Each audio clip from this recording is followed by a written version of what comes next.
Hi everyone, this is Veronica. आज का topic discussion का बायोमैग्निफिकेशन है इन्वायरमेंट इकोलॉजी में। ये टॉपिक आपका कवर होता है। देखिए, चाहे आप यूपीएससी की तैयारी कर रहे हैं या बाकी कॉम्पिटिटिव एग्जाम्स की तैयारी कर रहे हैं, ये टॉपिक, ये टर्म जो है, इसका कंसेप्चुअल क्लैरिटी होना बहुत ही ज़रूरी है। इसके साथ कुछ टर्म्स और होती हैं, जैसे बायो एक्यूमुलेशन रहता है, बायो कॉन्सेंट्रेशन रहता है। इन तीनों में क्या डिफरेंस है ये भी आपको मालूम होना चाहिए अगर आप एमसीक्यू सही करना चाहते हैं, और मेंस के हिसाब से भी ये इम्पॉर्टेंट है। अभी जैसे जैसे ये टॉपिक्स हम पढ़ रहे हैं, कभी हम सिर्फ क्वेश्चंस भी डिस्कस करेंगे। अगर आपका कोई भी डाउट हो, आप मेरे साथ कनेक्ट कर सकते हैं इंस्टाग्राम पे, फेसबुक, ट्विटर, टेलीग्राम, कहीं पे भी। पीडीएफ लेकिन आपको मेरे टेलीग्राम चैनल पे ही मिलेगा, right? As I feel together we can make a huge difference. Topic का डिस्कशन शुरू करते हैं। बायोमैग्निफिकेशन, या फिर इसको क्या कहा जाता है, बायोलॉजिकल मैग्निफिकेशन।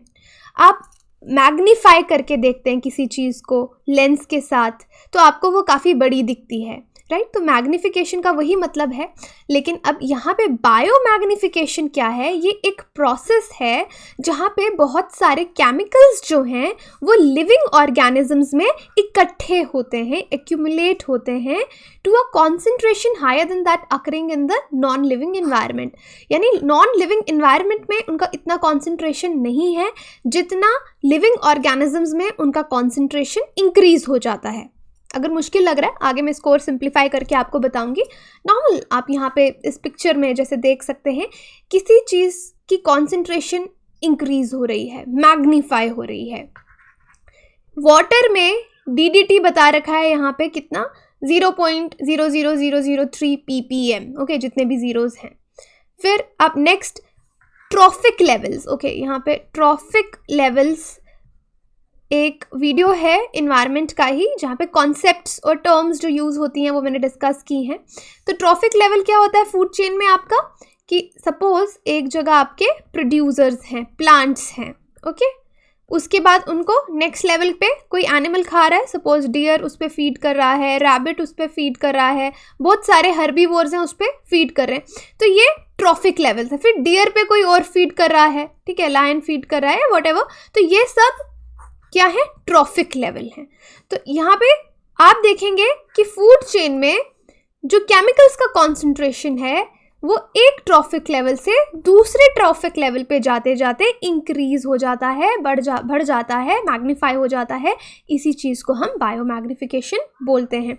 तो देखिए, वाटर की यहाँ पे बात किया कि वाटर में DDT का कॉन्सेंट्रेशन कम था, 0.00003 ppm। उसके बाद जू प्लैंकटन स्टेज पे हम गए। जू प्लैंकटन्स जो हैं वहाँ पे DDT का कॉन्सेंट्रेशन 0.04 ppm हो गया। फिर हम जू प्लैंकटन्स पे कौन फीड करेगा, फिश फीड करेगी। तो फिश के केस में आप देखेंगे DDT का कॉन्सेंट्रेशन फिर इंक्रीज हो गया, 0.04 से 0.5 ppm हो गया। और फिर लार्ज फिश जब इस पे फीड करेगी तो वहाँ पे DDT का कॉन्सेंट्रेशन 2 ppm हो जाएगा, ओके।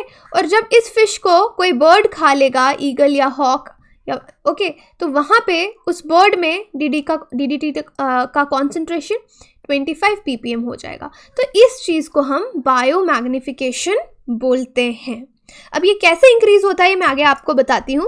अब देखिए, बायोमैग्निफिकेशन को बायो एम्प्लीफिकेशन भी बोला जाता है या बायोलॉजिकल मैग्निफिकेशन भी कहा जाता है। ये दोनों टर्म्स ही सही हैं।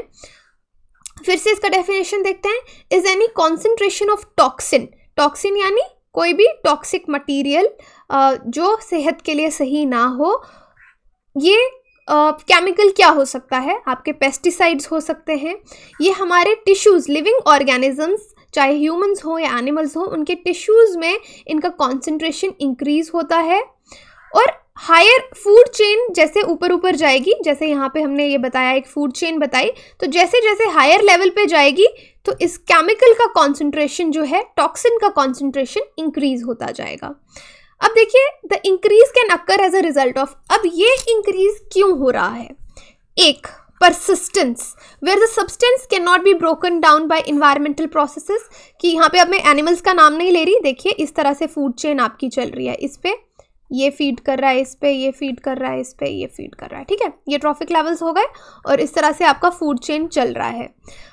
अब क्या है कि यहाँ पे प्रेजेंट था अगर इतना, यहाँ पे ज़्यादा प्रेजेंट होगा, ओके। अब ये जो सब्सटेंस है, सपोज डीडीटी ही है या कोई भी टॉक्सिन है, ये ब्रेक डाउन नहीं हो रहा, वरना हमारी मेटाबॉलिक एक्टिविटीज़ की वजह से क्या होता है, कोई भी केमिकल होता है या कुछ भी हम खाते हैं वो ब्रेक डाउन होता है। ये सब्सटेंस ब्रेक डाउन नहीं हो रहा इन्वायरमेंटल प्रोसेसेस में, तो ये आगे मूव करता जाएगा। तो परसिस्टेंस एक ये रीज़न है बायोमैग्निफिकेशन का। दूसरा, food chain energetics, where the substance concentration increases progressively as it moves up the food chain. अब food chain energetics भी आपके इस तरह के होते हैं, जैसे एक प्लांट था, ओके, एक प्लांट है, अब उस पे हर्बीवोर फीड करेगा। सपोज वो हर्बीवोर एक रैबिट है। अब इस प्लांट में, ये एक प्लांट है, ओके, समझिएगा कि कैसे मैग्नीफाई होता है। ये एक प्लांट में एक डॉट लगा देते हैं, इतना डीडीटी प्रेजेंट है।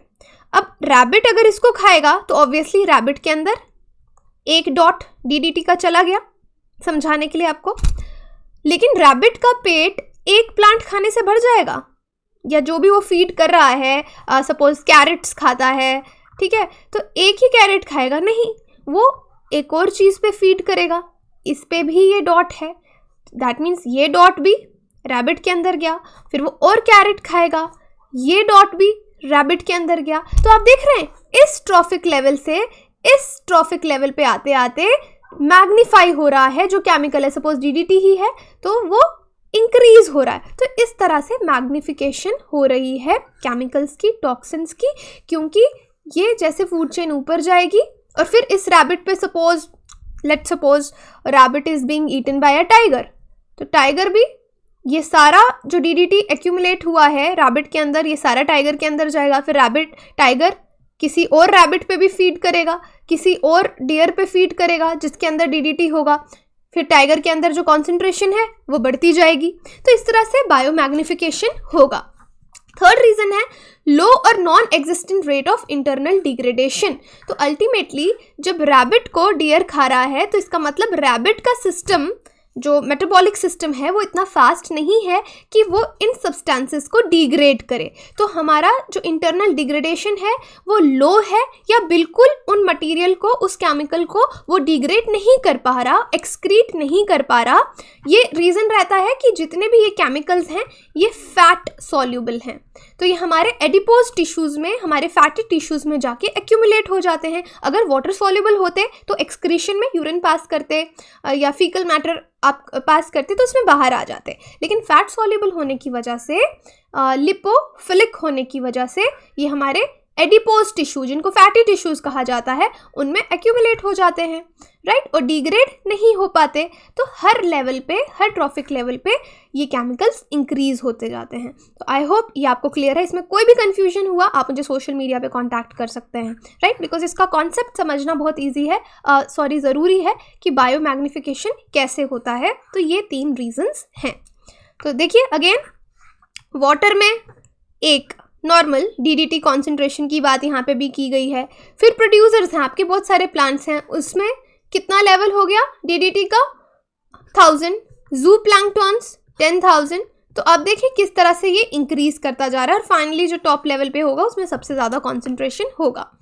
अब biological magnification often refers to the process where by certain substances, pesticides, heavy metals, अब सिर्फ पेस्टिसाइड्स ही नहीं है, हैवी मेटल्स भी हैं जो कि लिविंग ऑर्गेनिज्म फूड चेन में एंटर करते हैं इसी तरीके से, क्योंकि ये मेटल्स कहाँ पे प्रेजेंट होते हैं, लेक्स में होते हैं, पेस्टिसाइड्स रिवर्स में होते हैं, ओशंस में होते हैं, और फिर ये फूड चेन में धीरे धीरे ऊपर प्रोग्रेसिवली मूव करते हैं। आगे हम रीजंस भी बताएंगे कि बायोमैग्निफिकेशन के क्या रीजंस हैं, ये केमिकल्स कैसे एंटर करते हैं, बट फिलहाल आप इस पे ध्यान दीजिए। और ये चीज़ मैंने आपको बता दिया जू प्लैंक्टन वाला कि किस तरह से फिश जू प्लैंक्टन को खाएगी और कॉन्सेंट्रेशन बढ़ता जाएगा। अब टर्म आगे की है बायो एक्यूमुलेंट्स। बायोमैग्निफिकेशन आई होप आपको समझ आ गया। अब इसको समझिएगा, बायो एक्यूमुलेंट्स क्या होता है। ये वो सब्सटेंसेस हैं जिनका कॉन्सेंट्रेशन लिविंग ऑर्गेनिजम्स में इंक्रीज होता है। जैसे ही ये केमिकल्स कैसे एंटर कर रहे हैं लिविंग ऑर्गेनिजम्स में, कंटामिनेटेड एयर की वजह से ट्रांसफर हो सकते हैं, अंदर आ सकते हैं, वाटर की वजह से, फूड की वजह से, because the substances are slowly metabolised और एक्सक्रीटेड। अब यहाँ पे ध्यान से समझिए कि बायोमैग्निफिकेशन में हमने पढ़ा कि अगर एक लेवल पे है, फिर इस लेवल पे जा रहा है, थर्ड लेवल पे आ रहा है, फोर्थ लेवल पे, अलग अलग ट्रॉफिक लेवल्स हैं, ठीक है। लेकिन सपोज बायो एक्यूमुलेंट में क्या हो रहा है कि सपोज आपका ट्रॉफिक लेवल 2 है, यहाँ पे जितने भी एनिमल्स प्रेजेंट हैं उनमें केमिकल्स एंटर कर रहे हैं, एयर से भी कर सकते हैं, वाटर से भी कर सकते हैं, और जो वो खाना खा रहे हैं उस खाने से भी एंटर कर सकते हैं। तो यहाँ पे ऐसा नहीं है कि फूड चेन के साथ साथ ये जाएंगे। ऑब्वियसली ये जो केमिकल्स हैं ये इनका बायोमैग्निफिकेशन भी होगा आगे जाके, लेकिन जब हम बायो एक्यूमुलेशन बोल रहे हैं तो उसका मतलब है ये केमिकल्स कैसे एंटर कर रहे हैं ऑर्गेनिजम्स में, सिर्फ फूड चेन की वजह से नहीं कर रहे, एयर के थ्रू, वाटर के थ्रू, फूड के थ्रू ये एक्यूमुलेट होते जा रहे हैं। तो उस टर्म को हम बायो एक्यूमुलेशन कहेंगे, और ये सेम ट्रॉफिक लेवल पे एंटर करते हैं। जितने ऑर्गेनिज्म एक ट्रॉफिक लेवल पे होंगे उनमें एंटर करेंगे, और डेफिनेटली मेटाबॉलिज्म स्लो है, उसको डिग्रेड नहीं कर पा रहे, एक्सक्रीट नहीं कर पा रहे, तो कॉन्सेंट्रेशन इंक्रीज होता जाएगा। अगेन देखिए, अब एक टर्म और आ जाती है, बायो मैग्निफिकेशन समझ में आया, बायो एक्यूमुलेशन समझ में आ गया। तीसरी टर्म है बायो कॉन्सेंट्रेशन। बायो कॉन्सेंट्रेशन को हम डिफाइन करते हैं, सेम यही चीज है बायो एक्यूमुलेशन की तरह, कि केमिकल्स लिविंग ऑर्गेनिजम्स में एक्यूमुलेट होते हैं, लेकिन यहाँ पे डिफरेंस क्या है, सोर्स का। बायो कॉन्सेंट्रेशन में सोर्स हमेशा वाटर होता है, ओनली वाटर, की सपोज मर्क्यूरी जा रहा है पानी से, तो यहाँ पे देखिए अगेन बायो कॉन्सेंट्रेशन की बात करेंगे तो वही सब्सटेंसेस है जो लिविंग ऑर्गेनिजम्स में जिनका कॉन्सेंट्रेशन इंक्रीज हो रहा है, लेकिन बायो एक्यूमुलेशन में एयर, वाटर, फूड कोई भी सोर्स हो सकता है, लेकिन बायो कॉन्सेंट्रेशन का सोर्स सिर्फ और सिर्फ वाटर है, ये याद रखिएगा। ओके, देखिए बायो एक्यूमुलेशन फिर से पढ़ देती हूँ मैं आपके लिए कि विद इन ट्रॉफिक लेवल, ये भी याद रखिए कि अलग अलग ट्रॉफिक लेवल में बायो एक्यूमुलेशन का नहीं लिखेंगे आप, फिर वो बायो मैग्निफिकेशन हो जाएगा। सेम ट्रॉफिक लेवल पे जब डिफरेंट सोर्सेज से एंटर कर रहा है तो बायो एक्यूमुलेशन है। ओके, यहाँ पे देखिए बायो मैग्निफिकेशन दिखा रखा है और बायो एक्यूमुलेशन दिखाया है। ये छोटी फिशेस हैं, इनको बड़ी फिशेस खा रही हैं, इनको ये वाली फिशेस खा रही हैं, तो बायो एक्यूमुलेशन में ये एक ट्रॉफिक लेवल है, ये एक ट्रॉफिक लेवल है, राइट। तो इनमें किसी भी सोर्स से, चाहे वाटर हो, चाहे एयर हो, चाहे फूड हो, ये केमिकल्स एंटर कर रहे हैं सब में। ओके, लेकिन बायो मैग्निफिकेशन में आप देखेंगे कंटामिनेंट लेवल्स धीरे धीरे इंक्रीज हो रहे हैं, इसमें इतना इंक्रीज हुआ, इसमें इतना इंक्रीज हुआ, राइट, फिर इसमें बहुत ज़्यादा इंक्रीज हो गया, तो दिस इज बायो मैग्निफिकेशन। और बायो कॉन्सेंट्रेशन वाटर, बहुत बार रिपीट कर लिया, आई होप ये अब आपको याद रहेगा। अगेन बायो मैग्निफिकेशन प्रोसेस में buildup of certain chemical substances, toxins at higher trophic level of food chain is termed as biomagnification। फिर से वही डेफिनेशन लिखा है। अब ये डेफिनेशन इसलिए लिखा है कि ये केमिकल सब्सटेंसेस कौन से टॉक्सिन्स हैं, मेटल्स हो सकते हैं, मर्क्यूरी हो गया जैसे, उसके बाद और हार्मफुल प्रोडक्ट्स हायर कॉन्सेंट्रेशन के आपको फूड चेन में मिलेंगे। अगेन यही चीज़ समझाने के लिए ये पिक्चर दिया है, प्रोड्यूसर्स, जू प्लैंक्टॉन्स किस तरह से इंक्रीज हो रहा है। और बायो एक्यूमुलेशन, अब बायो एक्यूमुलेशन का प्रॉब्लम क्या है कि ये जो टॉक्सिक कंपाउंड है जब ये ह्यूमन बॉडी में एक्यूमुलेट होते हैं तो उससे क्रोनिक पॉइजनिंग होती है, हेल्थ डिसऑर्डर्स आपके बहुत ज़्यादा हो जाते हैं। तो ये लाइन जो कलर की है इंपॉर्टेंट है, जो मैं अगेन बता चुकी हूँ कि बायो कॉन्सेंट्रेशन और बायो एक्यूमुलेशन एक ही ऑर्गेनिजम्स में होंगे जो एक ट्रॉफिक लेवल पे प्रेजेंट होंगे, bio magnification across trophic levels होगी। अब दो मेन ग्रुप्स हैं सब्सटेंसेस के जहाँ पे बायो मैग्निफिकेशन होती है, या both are lipophilic and not easily degraded. तो मतलब एक क्या है, वाटर सॉल्युबल नहीं है ये केमिकल्स, फैट सॉल्युबल हैं, और दूसरा कि ये डिग्रेड नहीं होते, मेटाबॉलिक एक्टिविटीज से लो डिग्रेडेशन है या ना के बराबर है। अब देखिए बहुत इस तरह के नए ऑर्गेनिक सब्सटेंसेस हैं, केमिकल सब्सटेंसेस हैं, वो लिविंग ऑर्गेनिज्म में डिग्रेड नहीं होते क्योंकि आज तक ऑर्गेनिजम्स का कोई प्रीवियस एक्सपोजर इन केमिकल्स के साथ नहीं था। इसलिए जो लिविंग बॉडीज़ हैं वो इस तरह इवॉल्व ही नहीं हुई हैं कि उनके हमारे इस तरह के प्रोसेसेस ही नहीं हैं कि हम उनको डिटॉक्सिफाई कर पाएँ और अपने एक्सक्रीशन मैकेनिज्म से एक्सक्रीट आउट कर सकें। तो ये वो सब्सटेंसेस हैं जिनको हम परसिस्टेंट ऑर्गेनिक पोल्यूटेंट्स कहते हैं, POPs, जैसे कि DDT भी आपका वन ऑफ POP है। अब मेटल्स की बात करें तो मेटल्स भी नॉन डिग्रेडेबल हैं बिकॉज ये एलिमेंट्स हैं। ऑर्गेनिजम्स जिनको बहुत ज़्यादा एक्सपोजर मिलता है मेटल्स का तो वो इसको एक्सक्रीट नहीं कर पाते, यानी कुछ इवॉल्व कर जाते हैं, कुछ ऑर्गेनिजम्स होते हैं विद टाइम उनके मैकेनिज्म्स डेवलप हो जाते हैं, लेकिन यूजुअली बहुत सारे लिविंग ऑर्गेनिजम्स में नहीं होते।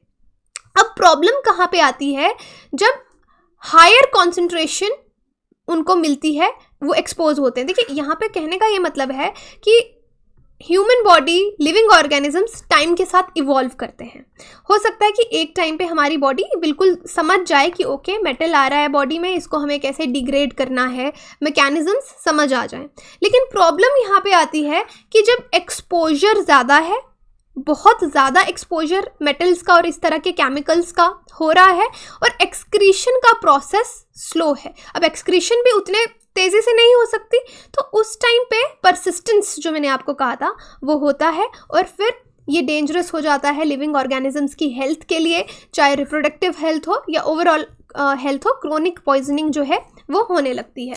अब पोल्यूटेंट्स की बात यहाँ पे समझिएगा कि किस तरह के पोल्यूटेंट्स एंटर कर रहे हैं ट्रॉफिक लेवल से इकोसिस्टम पे।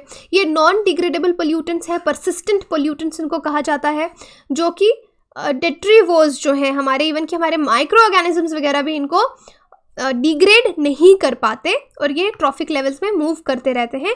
इनमें से एक एग्जांपल क्लोरीनेटेड हाइड्रोकार्बन्स की दी गई है, जिनको ऑर्गेनोक्लोराइड्स कहा जाता है।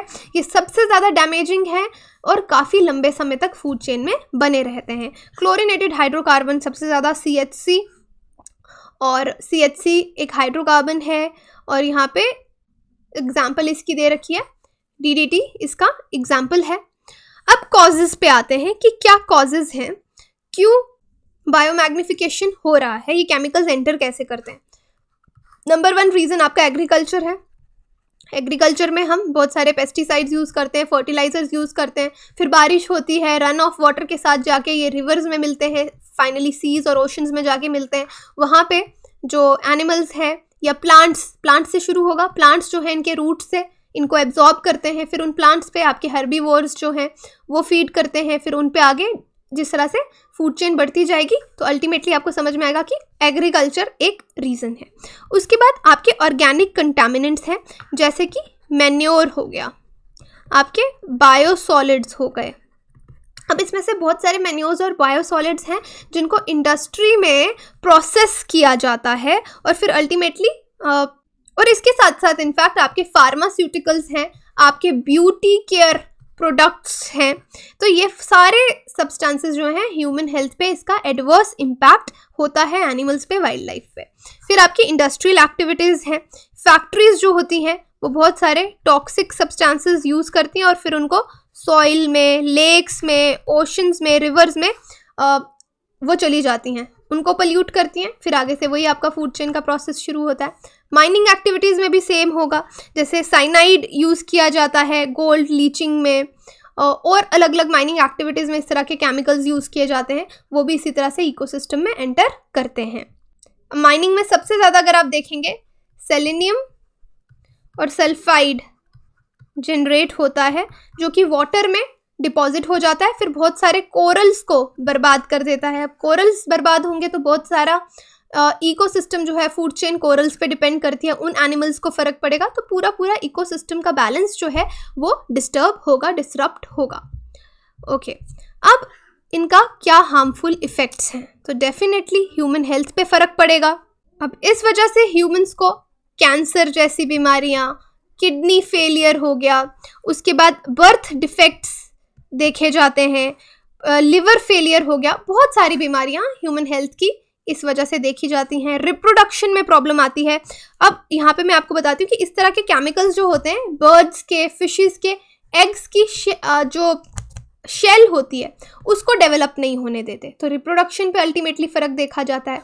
कोरल रीफ का मैं बता चुकी हूँ, जैसे सल्फाइड और सेलेनियम, इनका कॉन्सेंट्रेशन वाटर में डिपॉजिट होगा, कोरल्स को डिस्ट्रॉय करेगा, और कोरल्स डिस्ट्रॉय होंगे तो पूरा जो एक्वाटिक और कोरल के आगे पीछे जो इकोसिस्टम है वो डिस्ट्रॉय होगा।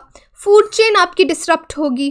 कोरल्स के केस में ही आप देखिए, कोरल्स डिस्ट्रॉय होंगे तो पूरा फूड चेन इफेक्ट होगा। तो ये कॉन्सिक्वेंसेस इकोलॉजी पे, इन्वायरमेंट पे इसके देखे जाते हैं। तो बायोमैग्निफिकेशन, जैसे मैंने आपको शुरू में एग्जांपल देके समझाया कि सपोज एक प्लांट है ना, अगर रैबिट है तो या कोई भी हर्बीवोर है, वो एक प्लांट नहीं खाएगा, उस तरह के बहुत सारे प्लांट्स पे जो है फीड करेगा। तो यहाँ पे जितना प्रेजेंट है केमिकल वो भी इसके अंदर जा रहा है, इसके अंदर तो कम प्रेजेंट था, यहाँ पे 3 के बराबर इसके अंदर जा रहा है। तो इस चीज़ को यहाँ पे मैं एक और एग्जांपल देके आपको समझाती हूँ कि अगर आप इसको एग्जाम में लिखेंगे तो आप इसको कैसे एक्सप्लेन करेंगे, क्योंकि मैंने पहले आपको बिल्कुल ही लेमैन लैंग्वेज में समझाया, तो इसको थोड़ा ध्यान से सुनिएगा। बॉटम ऑफ फूड चेन में आपका प्लैंकटन है।